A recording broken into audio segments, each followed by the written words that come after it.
What's your name, honey? I think you know my name. I know your name. They don't know your name. Oh, it's John. Most basic white boy. Do you think we're making this video for the benefit of us? Like, yes. Yes. This is just for our memoirs. No. Hi. Anyway. Yeah. I don't know what that's about. But anyway, I'm Rynn, you know me, and we wanted to talk about a couple of things that recently came out. We watched the Snyder Cut last night. 10 times the society. 10 times the society, 10 times the cut. Anyway, I watched that, and then today, this afternoon, we watched Falcon and Winter Soldier, and we just finished watching WandaVision like last week. So we were all like kind of caught up on the current day, superhero news or whatever. We had to see the Marvels. We don't figure we talk about it because we did kind of like a brief discussion on it on TikTok, and people seem to like that. So there's a longer form. What you've all been waiting for. Ta-da! Anyway, let's talk about the Justice League first. The Zack Snyder. Now, John has seen the original. I'll be honest, I didn't get around to doing that. I'm not great at watching movies in theaters, as he will tell you. But also, I'm really bad at watching DC movies because they're usually not very good. So, I saw Wonder Woman and I saw Suicide Squad in theaters. That's about it, to be quite honest with you.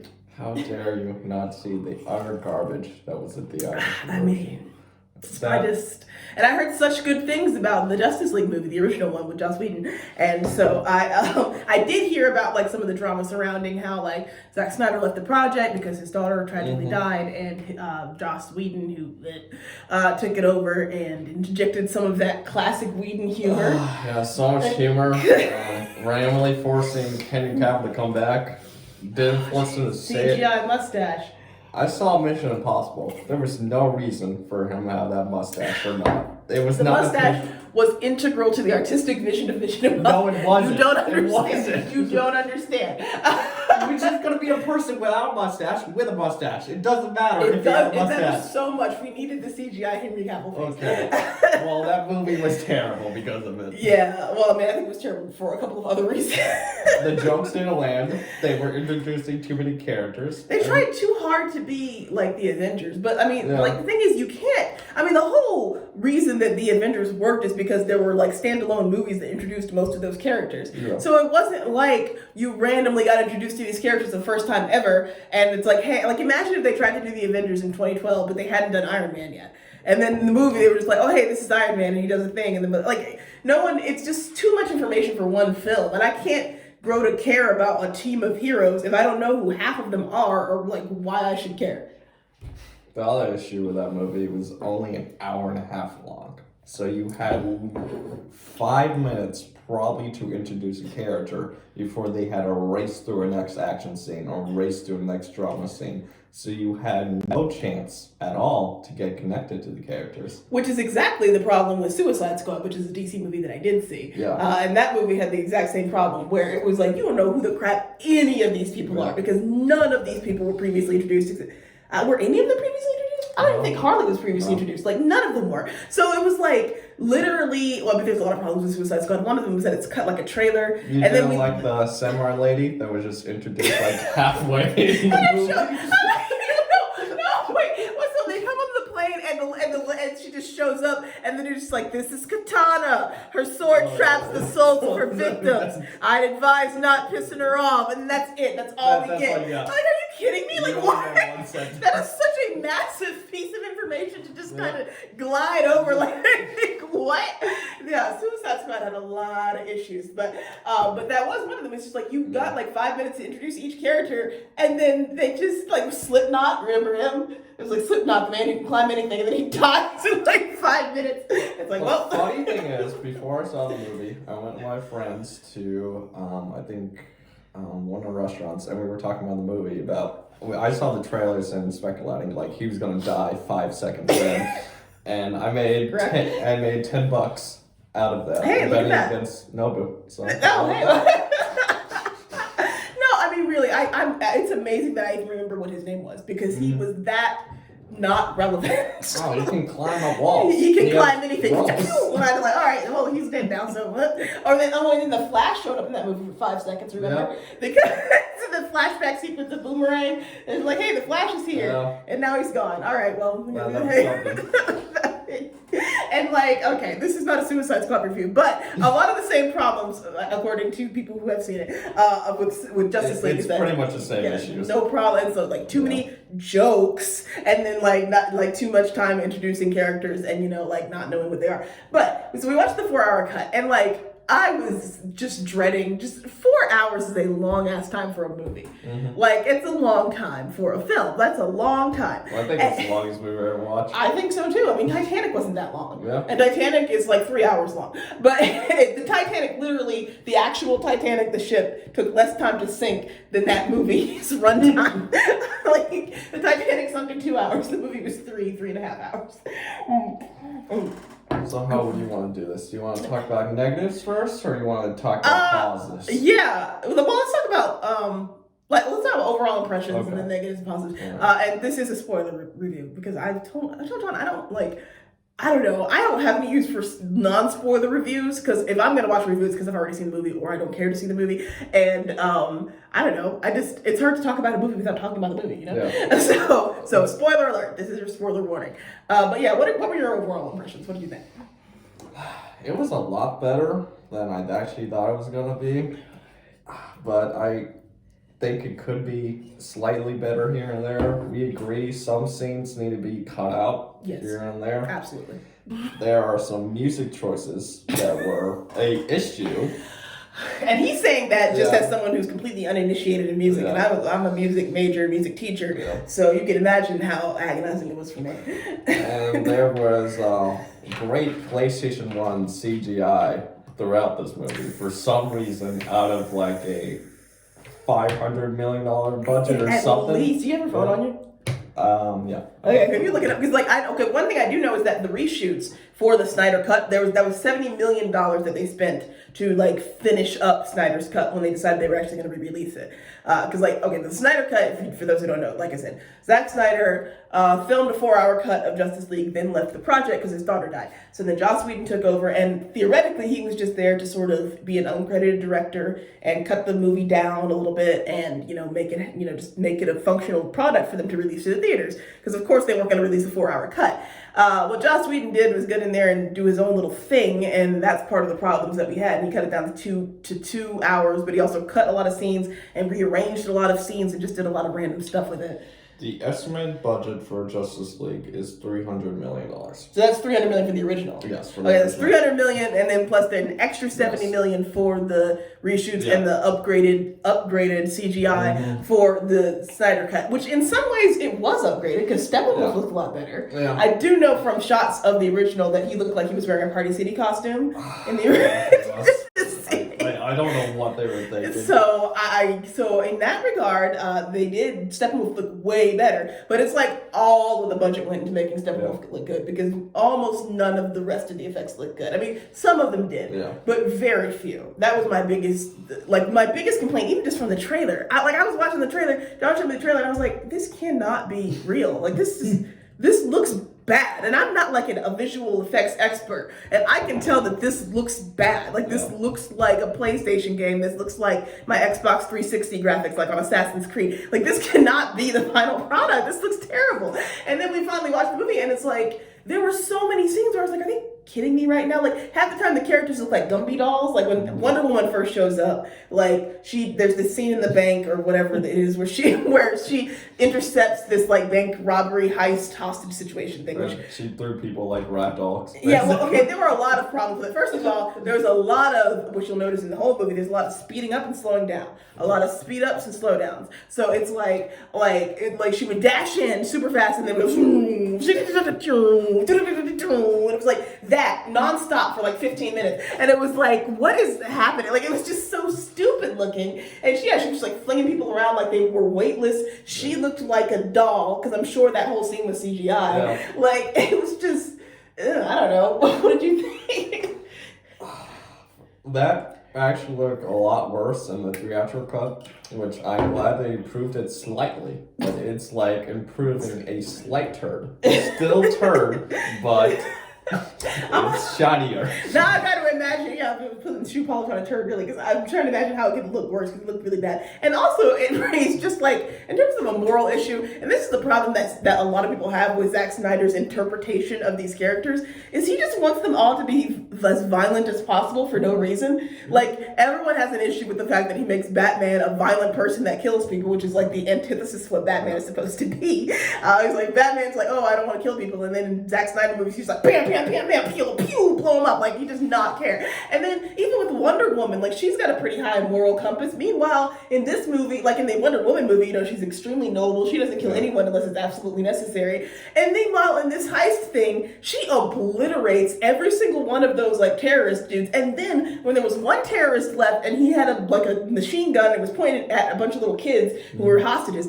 And so so Wonder Woman, mind you, is, I'm pretty sure, bulletproof, and she's super fast and super strong. There is absolutely no reason she could not have just physically disabled that shooter without killing him and without putting anybody else in danger. But instead of doing that, she like takes the time to block every single one of the bullets that he's shooting one by one, just dashing around in front of the hostages, blocking each and every one of the bullets. I'm like, if you miss, and there's several times where it's like there's a near miss where like you see the bullet fly and she's like, shoom, and whoa, and it's like, if she misses even once, the 5-year-old's brains are all over the wall. Like, why would you take that kind of chance? And then finally she does her little gauntlet smash thing and just blows him along with the side of the damn building, and it's like just blows the whole thing out. And I'm like, cool. I thought one of the things was that you didn't want to blow the building up, like that's why you moved the explosive that they were going to use to build up the building. Okay, they were going to use to blow up like 3 city blocks, not just the building, but still. Okay, she throws the bomb in the air, fine, but then she still blows out half the building. There are a lot of people there are a lot of cops, first responders standing on the ground. There's no way nobody got injured by the fact that she just like smashed half the building to pieces for no reason. You could absolutely have disabled that guy without doing any of that. Like, what is she doing? So over the top. And that was not like, several times the characters would just do these like over the top destructive things. It was just totally unnecessary.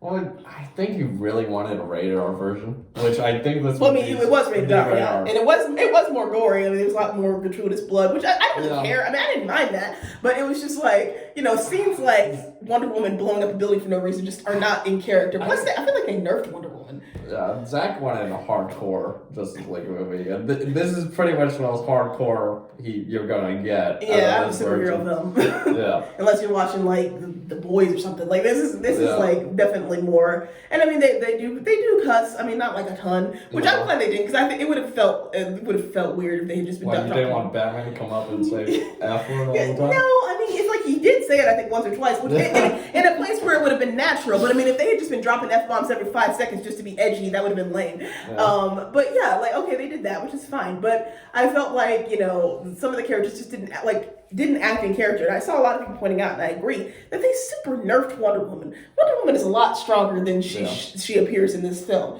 I mean, she gets her ass kicked several times, and she really shouldn't have. Like when she was going up against Superman, or even when she was going up against some of the other guys, it's like she took way too many hits for my comfort. I'm like, she absolutely could have handled this situation pretty quickly. I mean, if you watch the regular Wonder Woman movie, and then you see this where she's like, I guess I gotta blow up this whole building. Like, no, you don't. You could have knocked that guy out in your sleep. Like, it's just not necessary. But you weren't like super happy every time when she did a slide action that. Oh, yes, the music. Yeah, let's talk about the music. Okay, so Wonder Woman has like a theme, which is like, it's like on electric cello. It's really cool. I like that. But then there's also this like theme for Themyscira, this Themysciran theme, and every time it goes, the closed caption said, ancient lamentation. Yeah, ancient lamentation, which I was like, what the hell? And it was like, and they just play it every single time Wonder Woman did basically anything, like the most mundane thing. If she moved her arm, they started playing. If I move my hand, you have to make that. And it was always slow motion too, so it'd be like there'd be a high energy action sequence happening. Yeah. And it's like, why is this happening? It wasn't even like a long action scene for her. No, it was just her moving her sword, chopping one person slicing down, the sword, or not even that impressive. And then it cuts to a different person. I was like, okay. That was so unnecessary. It's like, oh hey, Wonder Woman's on screen now, guys. I'm just like, why? And like. I think it happened 5 times in the movie. It probably happened more than that. I feel like it happened 10. It happened a lot. Like every time I saw Ancient Lamentation pop up on the screen, I was like, oh gosh, here we go again. And then some of the music was good. Like the orchestral score for Aquaman was pretty good. But some of the music was agonizingly on the nose. Yeah. Like what was that song that they were playing when Aquaman was like walking on the pier? I don't even know if that's a real song or if they just like wrote it for the movie. I think they just wrote one. So on the nose. And of course somebody's gonna be mad if it is a real song and it's by some famous band. I just don't know it. Sorry. But like, I mean, it was like, you are the king and you swim in the ocean. It was just like so specific. Like, okay.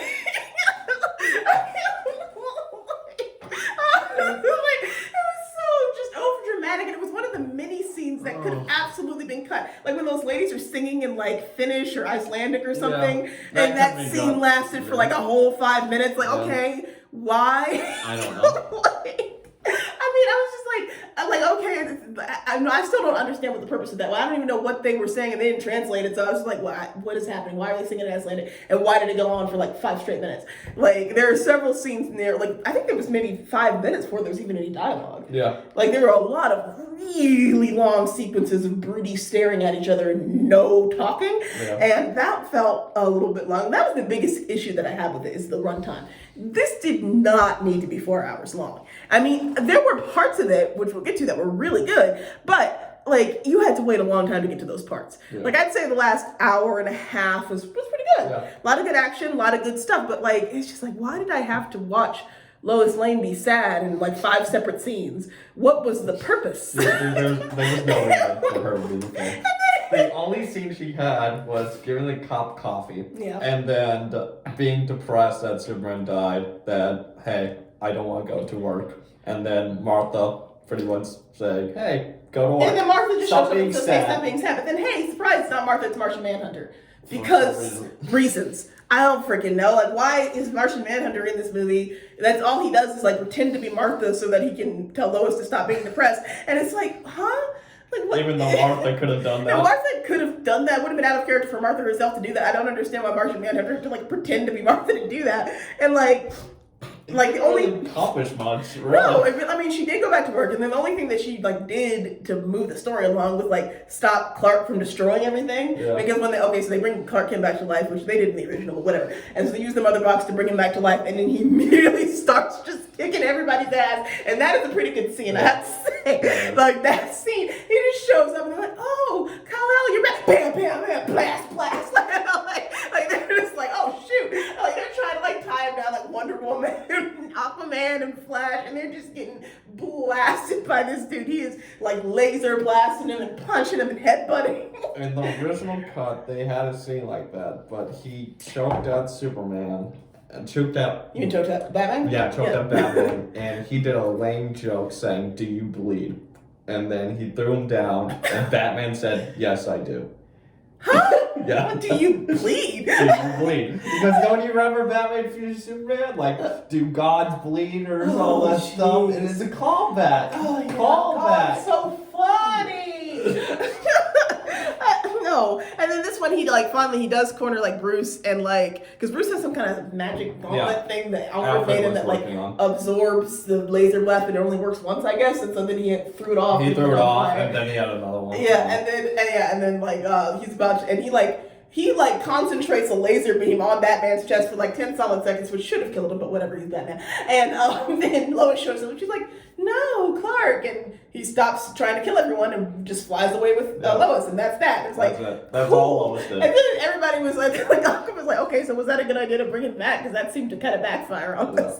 Like, no, and Batman's like, no, he'll come around, don't worry about it. And so they just carry on. And he does eventually come around, of course, but like, I mean, the scene was cool, but again, that's like the only thing that Lois ended up doing. And I felt like both Lois and Martha were just very accepting of Clark coming back to life. Very few people questioned it, even remotely. They were just like, oh, cool, he's alive. I guess that's that. That's fine. I mean, they didn't question it. They didn't really debate it. They didn't really try to, I mean, there was very little pushback on that idea. It was just like, oh, I guess Clark's not dead anymore. Cool. And they're like, that's it.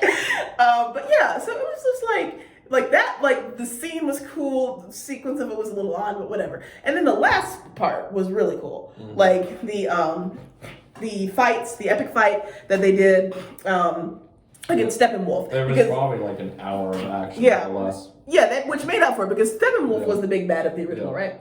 Yeah, okay. So Steppenwolf didn't have like a secret boss. Or like, I was joking with John, it's more like there's like a middle management here because it's like Steppenwolf is like the mini bad guy, and then there's like a middle manager bad guy. I don't even remember what his name was. His name? Like, more. He had a cloak on. That's he had a cloak and he was black. I don't know. But he was like the middleman between Steppenwolf and then Darkseid. And who I keep wanting to call Darkseid because that's how it's spelled. Like S-I-E-D. It just looks like Darkseid. I don't know what they were thinking with the Snyder Cut because the one that released in theaters, he didn't even mention Darkseid. I think he said he. I took up this planet for he. They didn't even mention Darkseid. Let's play the pronoun game. And pronoun game. And they didn't even have a slight reason why Steppenwolf's taking over the planet. He just wants to take over it because, hey, I'm an evil guy and I have to take over the planet. I'm a bad guy who does bad. And to be fair, Darkseid's plan isn't that much better because he wants to show up because and he wants the anti-life equation. Can someone explain to me what the crap that is? What is the anti-life equation? What does that mean? I don't know. I didn't read the DC comics. I read Marvel comics. Okay, well, granted, I read DC, but I don't see like Batman. I don't read, and I read the Suicide Squad. I don't read too much of this like Justice League comics. I read Wonder Woman. It's probably like the Infinity Stones, probably. I guess, but he's like he wants the anti-life equation to bring in the great darkness. Whatever that means, it's not really made clear, and then that's his motivation. It's not as clear cut as Thanos. It's just something about the Great Darkness. But I guess we are given some hint that the Great Darkness has something to do with this post-apocalyptic wasteland that he wants to create, because there are a lot of flash forward scenes where like we see what happens or what potentially could have happened if he got control. It's a little unclear how much of it is like a dream and how much of it is something that is like an alternate reality or something, because there's some stuff that happens where they kind of mess with the space-time continuum after the Flash, because in the climax kind of like the Cyborg is trying to get into the cube thing to like stop it from synchronizing, and the Flash has to run really fast to build up an electrical charge so he can like push Cyborg into the mother box. I want to talk about how better the character development for Cyborg and Flash were. And the theatrical cut for Cyborg, he was just there. Yeah. He had nothing at all. For this Snyder Cut, they actually talked about his father, about how he did not like him because of he wasn't there for football games or respecting him at all. I think just in general he wasn't. He was sort of absent because he was a busy dad trope. Like, I love my son, but the cats in the cradle trope. Like, I'm busy. I'll be there in a minute, son. That. You have a good time. And over time throughout the movie, he got. Sorry. No, go ahead. Sorry. Over time throughout the movie, he got more and more adjusted with his father, and he got a father and son relationship. Yeah. And then his father sacrificed himself. Yes. And to superheat the cook. At first I thought he just sacrificed himself to try to destroy the box, which, if that was what he was trying to do, it epically failed because he just like disintegrated the box, did not take any damage. But then Bruce or somebody Bruce has a satellite that can track any heat from that laser. Yeah, but who figured out that he was superheating the core? Yeah. Was that Bruce? Yeah. So Bruce figured out that he was actually trying to superheat the core so that they could find the mother box, which worked. And yeah, exactly. That's the one thing the movie did really well, is they established these characters. Would have been better if they had separate movies to establish them like the Marvel Universe did, but whatever. We'll try not to compare them. But they give you a reason to care about these characters. Like, okay, I've seen Wonder Woman. I got Wonder Woman, and I guess I kind of get Aquaman. But like, okay, I get Cyborg. He's very well characterized. I see his relationship with his family, his mother, who died in a car accident, and that's also what caused Cyborg to have life-threatening injuries, and that's why he had to be turned into a cyborg. And we find out that his dad actually used the mother box to create to save his son, which basically is why Cyborg has these like otherworldly powers where he's basically a god. Like Cyborg is kind of analogous to like Vision in the way that he's just like this incredibly advanced technology that can do just about anything. He can create money, he can control like the world banks, he can launch nuclear missiles if he wants to, which if you ask me is a lot of power to give to a teenage boy, but okay. So that's what they cut in, right? So when it finally got to the last hour of just nonstop action, you actually cared about the characters slightly more than the theatrical cut, which was just a CGI fest just to have lasers, big light, there's a big laser in the sky. Yeah, there's a big laser in the sky. You know, like that period in 2018 where like every movie just had a big laser in the sky, and that was the end of the movie. So it's like, you actually cared at the end when they came together to fight. It made sense. You cared about all the characters. The characters worked off of each other, which is pretty cool. I didn't feel that all of them had the best chemistry. I felt like Aquaman kind of felt a little bit out of place a little bit sometimes, but I felt like most of them worked together pretty well. And Aquaman did have a part, like one of my favorite scenes toward the end, where they finally defeat Steppenwolf, and like Steppenwolf's about to like go after like Cyborg, and then Aquaman stabs him with his trident and holds him up, and then Superman shows up and like punches him through the air, and then Wonder Woman jumps in and she like slices his head off, and then he goes through a portal, and then Darkseid crushes his head.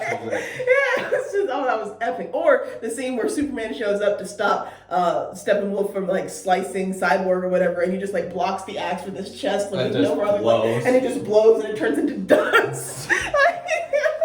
Like I did feel like the not impressed line was a little bit corny, but it was worth it just to see him destroy the axe. And they improved the Flash scene significantly in the theatrical cut. All he did during that final battle was push a car.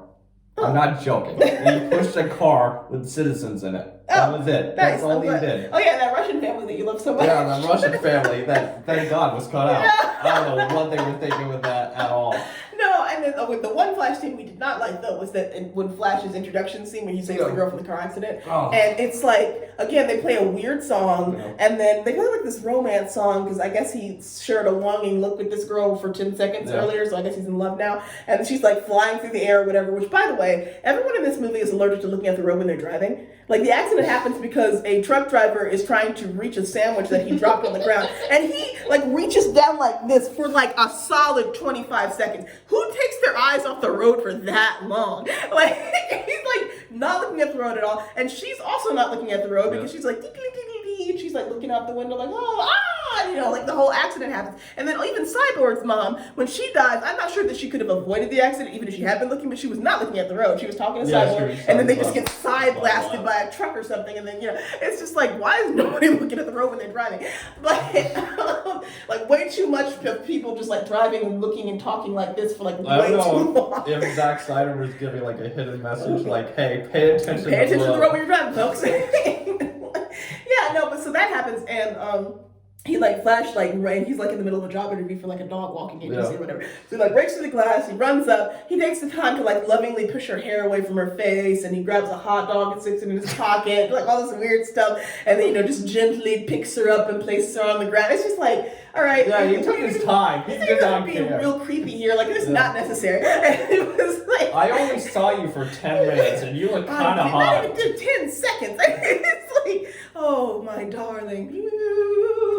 I was trying to give him some credit. Taking my sweet time. Like, okay, yeah, that was weird. And then apparently he took the hot dog on purpose so he could feed it to the dogs and convince the dog walker to hire him, which, okay, whatever. But he does have cool characterization. His dad's in jail for the murder of his mom, which he didn't do. And the Flash is trying to pursue a criminal justice to get him out. Get him out of jail, which is a good thing. And his father discourages him from it, which is a little odd to me.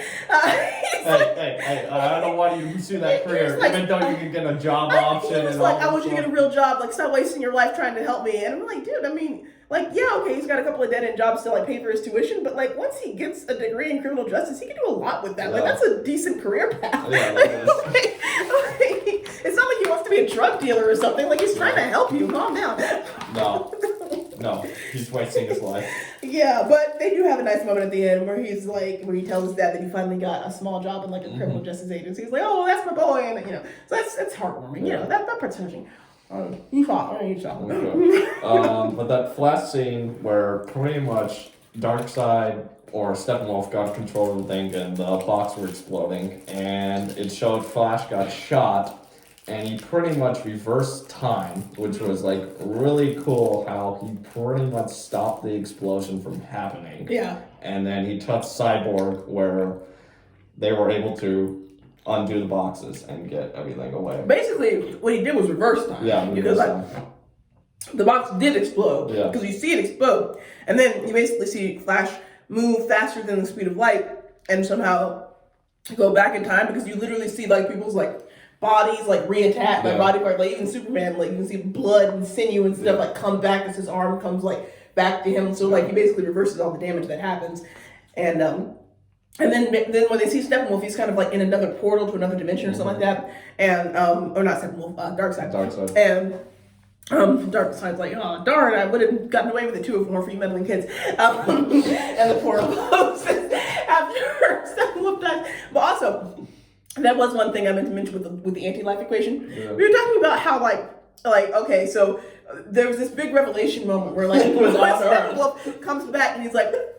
He shows up to the middle manager, whatever his name is, and he's like, why are you bothering me? And he's like, Master, I have not finished getting all the mother boxes, but I wanted to let you know that I figured out where the anti-life equation is and where our boss got his butt kicked earlier. And he's like, what? And he's like, it's Earth. Earth is the place. And he's like, yeah, no shit, dude. Like, go back and get the mother boxes. What is wrong with you?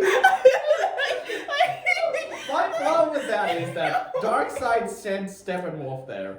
Did he not tell him what planet he was on or anything? Did he just send him on a random planet? Somebody said that like the Darkseid has been to so many planets he doesn't know it, or he got his butt kicked so thoroughly that he just forgot where he was. He's like, I don't know what planet it was. I got like absolutely blasted by one of these planets one of these times I tried to take it over. I don't remember which one. It's like no. Okay, I'm sorry. If I get my ass kicked on a bar or something, I think I'm gonna remember that bar. I remember which bar it was. Yeah, I think I'm gonna remember that. No, he didn't remember. And that was another scene. Like one of the reviewers we were watching pointed out, like Darkseid went down kind of easy in that first scene. There's like a flashback sequence where Diana's talking about her mom and like Aquaman's granddad or something, and like Green Lantern and Green Lantern and stuff. Like originally fought Darkseid, and it was like Darkseid got his ass kicked. Like it wasn't even like a fight. Like they was like bam, bam, punch, punch, punch. Like I mean, he was like it was like wow, like he went.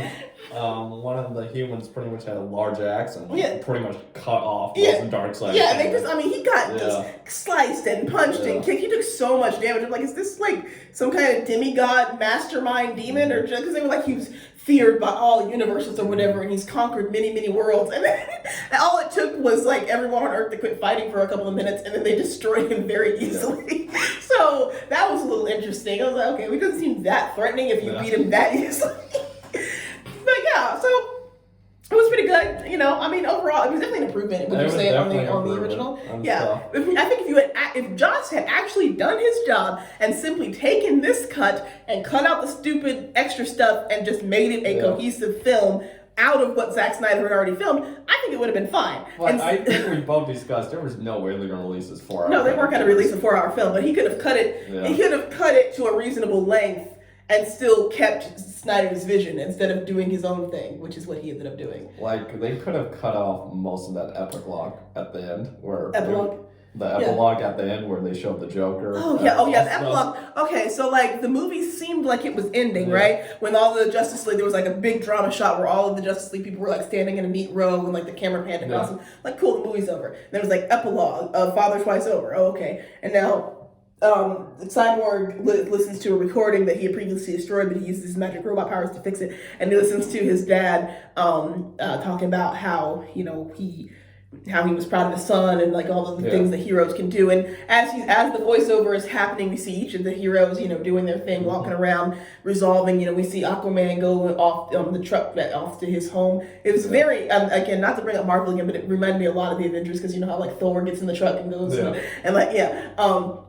So very much like that, and you know, there's a voiceover, and so I'm like, okay, this is a nice logical place to end the movie. Like I thought No, the it last keeps scene was, going. well, okay, this scene, okay, voiceover, cool, the movie's over. Nope, there's still like 15 minutes left. Oh, now there's a scene with Lex Luthor for some reason. Oh, wait, there's a scene in Arkham Asylum where they try to like get Lex Luthor, and they find some random bald guy that is not Lex. And so, oh no, Lex has escaped. Oh, he's on a yacht now. And then John really loves Jesse Eisenberg. It's his favorite actor in the whole world. And so he was so happy to see that Jesse Eisenberg was in this movie for a longer period of time. And so that happened, and then you're like, okay, I guess the movie's over now. Oh yeah, the Deathstroke shows up. I'm like, okay, cool, the movie's over now. And then no, okay, so now there's a dream sequence, an extended dream sequence with Bruce where they're in a post-apocalyptic wasteland, and I guess this is what happens if Darkseid succeeds. And then I think Diana's dead, and Aquaman is dead, and Lois is dead for some reason, and like then Jared Leto is here as the Joker, which was heavily teased, and so I was a little disappointed he was only at the very end, but I wasn't sure what to expect. And so the Joker's sitting there, and he's like, hey, the Batman, and he's really channeling his Heath Ledger over there, which I'll give Jared Leto a little tiny bit of credit. It's definitely better than Suicide Squad Joker. He doesn't have any stupid ass tattoos. He actually looks like the Joker. He's got long stringy hair. He's got makeup on his face, and he's doing the typical Joker dialogue, and none of this like, I'm an idea, I got damaged on my forehead. The only dialogue I didn't like what he said, he was talking about a reach around. Oh yeah, he said something like, who's gonna give me the reach around? I'm like, huh? I don't know what that was about. I don't know what that was about. And then like Bruce has some weird dialogue where he's like, when I held Harley Quinn's dead body in my arms, she was dying in my hands, and she asked me to kill you slowly, and I will. And it's just like, all right, Bruce, maybe take a Xanax. It's not that serious. Like, I don't know what's happening over here. Like, woo! But yeah, so that happened, and again, that was a weird scene, and it's implied that they were like on some kind of journey where they're like trying to they all like I guess banded together to fight Darkseid, which is why Deathstroke is with them. I think Joker. It's implied that pretty much Darkseid killed Wonder Woman, Aquaman, killed Lois Lane, got pretty much Superman mind controlled, basically. Yeah, and, Superman is bad in this universe. Yeah, and then Superman's pretty much like a patrol person for Darkseid and does whatever Darkseid wants him to do. Yeah. And then the only rest of the heroes are some villains, some heroes trying to stop. Yeah, there's like a combination of villains and heroes that are trying to like stop Darkseid from doing the thing. It looks very like Mad Maxy, and there's it's like a desolate wasteland. Mira is there, like some other people. I think he came out and said that if he had the option, that would be the whole second movie. Okay. It'd be in post-apocalyptic world, and it would just be Batman and all those random villains and heroes trying to stop Darkseid. Which that's kind of cool. I mean, that's honestly not like a terrible idea. That's certainly it's certainly very daring, and it certainly would be like a deviation from, again, if you're wanting to differentiate yourselves from Marvel, that's an interesting way to do it, because Marvel has never done a plot line like that, where like imagine if it was like mega Iron Man for like a whole movie. That'd be kind of interesting. I mean, I know we had Ultron, but it's not quite the same thing. And that would be, very interesting little concept, especially with the bad guys and heroes kind of working together. And then Joker, I guess, is on their team, or something. I'm not sure. Oh, also Joker references how he killed Robin. Yeah. Which Robin isn't even in these movies yet, has he? He hasn't showed up. The only reason why they mention this is because if you remember Batman v Superman, it went past Robin's suit and it had ha ha ha ha ha and all this stuff, and pretty much everyone, like comic wise, and everyone's like Joker killed him. Yeah, I mean Joker did kill Robin in the comics. Well, technically I think Harley did, or I can't quite remember. But by Joker / Harley, Joker and Harley, something like that. They both were involved in his death for sure. But there's also been more than one Robin. Like there's Jason Todd. And there's the original Robin, who was like a circus person or something. Yeah, why am I looking at you like you know? Well, there's a whole Bat family, right? And so there's that girl who's Gordon's his daughter, and and then there's Robin. There's the little Robin. There's Robin that was like just a gymnast, the original Robin. But then there's Jason Todd, who is not the same person. Jason Todd's more like aggressive than like that Robin. One died, one became Nightwing, I believe. Yeah, Nightwing. And then Batgirl got shot in the legs and became Oracle. Yes, I do remember that. Bottom line, movie was good, needed to be shorter. CGI sucked in like 90% of the places that it was in. definitely, there's no excuse for a $270 million budget film having Looks like CGI PlayStation that 2 looked like graphics. that. I have seen children's Christian movies with better CGI than that. I don't know what happened, but that needed to be fixed pretty badly. But overall, I would say it was good. I mean, I think I would give it a 6.5 or 7 out of 10. What would you say? I would say 8. Okay, yeah. So yeah, I mean, it's worth a watch. I mean, if you want to fast forward through the first 2 hours, you know. Just skip half the movie. If you skip the movie, if you just skip half of it, it's a good movie. Yeah, no, but I mean, yeah, it's definitely an improvement in terms of. Yeah. But the sad thing is, a lot of it is not canon. Like, I'm pretty sure they said that this movie is not canon, which. Yeah, which is sad because. Whatever. On the one hand, Zach got to do whatever he wanted because the studio didn't care because it wasn't canon. But on the other hand, it's like, man, some of that stuff should have been canon because what is canon? Sex. But yeah, and then real quick, what did you think about Falcon and Winter Soldier first episode? Well, pretty much this was like a setup episode. Yeah. For everything. I did enjoy the action scene in the beginning where he was pretty much taking out like a terrorist group organization. Yeah, now speaking of this, there are also a couple of scenes in there where I felt like visually was a little bit, it wasn't terrible. There were a couple of moments where Falcon looked a little bit like a doll. Like he spun around in a circle. All right, well, I mean, and I know that they don't have the same budget as the film, so it's not going to be as good. No. But it still wasn't. I still didn't see anything that was as bad as the stuff that I saw in Justice League. And I did really enjoy how they actually talked about like their daily lives. Like for like Winter Soldier, we saw him in therapy, basically dealing with all of his debts he did previously. Yeah. We saw Falcon. With his sister pretty much trying to get this boat pretty much functional. Well, I guess it's their houseboat or a boat that they grew up on or their parents owned or something like that. And that's one thing I would say. I thought like the acting was really good. Yeah. Like it felt like a lot of places it felt like a regular drama. Yeah. Like just like a film, you know, not a film but like a TV show, like a regular drama TV show. It didn't feel too over the top. Like WandaVision asked a lot of you in the first episode. Yeah. Like it's like suspend your disbelief. You're in the 60s now for some reason. Like don't even question why it looks like I Love Lucy. It just does. Yeah. You'll figure out why later. There's just a lot of like just you have to kind of just accept a lot of weird things. It was a lot of mystery questions for WandaVision. Yeah. This felt like a straightforward, hey, this is what's gonna happen. And you're gonna watch it, you're gonna enjoy it. Yeah, exactly. It felt like a regular TV show with a regular plot setup. And we're just here's the situation, here are the characters, here are their lives, it just felt like a normal, well acted situation. There wasn't a laugh track, there wasn't any goofy gags or hey, we're pretending to be from the 50s. Like none of that. It was just a normal TV show. And I liked that. And I liked that it established things and it was a lot more compelling, I would say, in terms of because WandaVision takes about 3 episodes to get good. We should make it a separate video about WandaVision because there's a lot of thoughts about that. But yeah, you know, I would say that, you know, immediately we're kind of brought into this story. We care about the characters, and then that big reveal at the end, which spoilers, is there's new Captain America. I have no idea. I have no idea what it. Did not recognize him at all. I'm sure the fan theories are popping off on Reddit, but I was like, okay. The government doing what the U.S. government be doing. They got the shield back from Falcon because I guess they said, we're gonna put it in this special display, and then it took them all of a week to be like, just kidding, we're gonna give it to a new guy. Let's do something.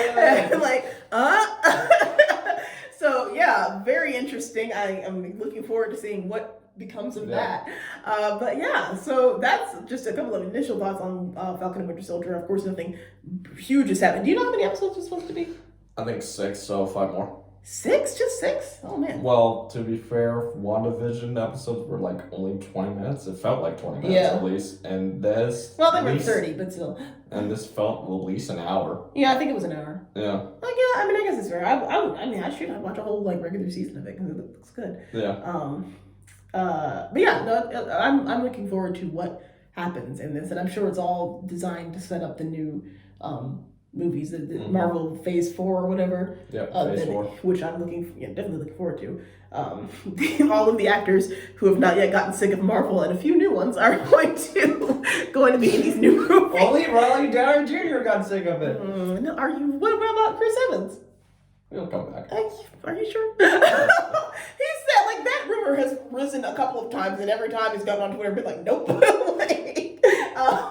And Mark Ruffalo, is he coming back? Probably. Okay. And I do think Chris Hemsworth is going to be He's back. already confirmed they're making a Girl Hulk TV show. She-Hulk, and he's confirmed to be on it. So. Okay, he's probably gonna it's okay. And I think that did they say that Chris Evans is gonna make a cameo in Winter Soldier? No, they haven't not said anything about that. Okay, I feel like I've heard rumors that he might, but then of course, That's rumors are rumors, and as if WandaVision has taught us anything, don't make any kind of assumptions, because Marvel loves to screw around with their fans. Oh, this might happen. Just kidding. Like, what do they say in WandaVision? No. Oh, a Mark Hamill level cameo, and then absolutely nothing happened. Yeah, nothing happened. And then they tried to be like, oh no, it was like Scarlet Witch. That's some BS. You know that Scarlet Witch was not no cameo. She was in it the whole time. Yeah. Yeah, so, Marvel likes to play games. But as long as you just keep your mind open to whatever they plan on doing with this, then I think you're going to have a good time. So thank you for watching our first review, which ended up being longer than I thought it would be, but I think we had a lot to talk about. And, I mean, given that it's a 4-hour movie, for an hour review, I mean, that's a lot of condensing to do. Yeah. I've seen some reviews for YouTube that was like an hour and 30 minutes. Yeah, which, I mean, I know like Ralph the Movie Maker sometimes does like reviews that are that long, which I mean, I like his stuff, but sometimes I have to break it up. But yeah. Anyway, thank you, and I hope you liked it. If you did, let us know, and like and subscribe and all that fun stuff. And we'll see you later. Peace.